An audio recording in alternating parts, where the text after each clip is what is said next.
Welcome students 1.2 નો દાખલા પહેલાનો ચોથો દાખલો જોઈશું.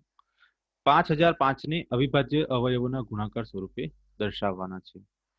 તો આપણે એની અવયવ વૃક્ષની રીતે ગણીશું.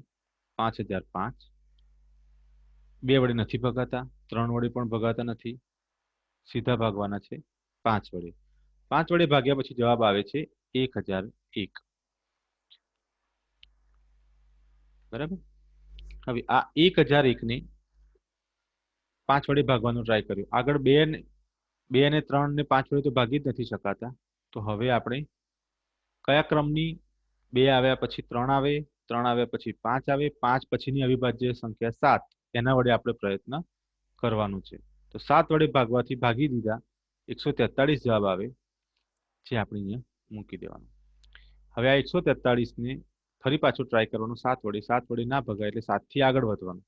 7 પછીની અવિભાજ્ય સંખ્યા છે 11. શું 11 વડે ભાગી શકાય છે? તો હા, આ સંખ્યાને 11 વડે ભાગી શકાય છે. જવાબ આવે છે 13. 13 પોતે અવિભાજ્ય સંખ્યા મળી ગઈ છે, એટલે આપણું અવયવ વૃક્ષ અહીંયા પૂરું થાય છે. વિદ્યાર્થી મિત્રો, આ રીતનો પહેલો દાખલો જે રીતે આપણે ગણાયો છે એ જ રીતે તમારે દાખલો ગણવાનો છે. બરાબર. અહીંયા આગળ બે બાજુ તીર મારવાના છે અને જ્યારે છેલ્લે જવાબ આવે ત્યારે 5 ઉપર રાઉન્ડ કરવાના, 7 ઉપર રાઉન્ડ કરવાના, 11 ઉપર રાઉન્ડ કરવાના અને છેલ્લે 13 પર રાઉન્ડ કરવાના. બરાબર છે.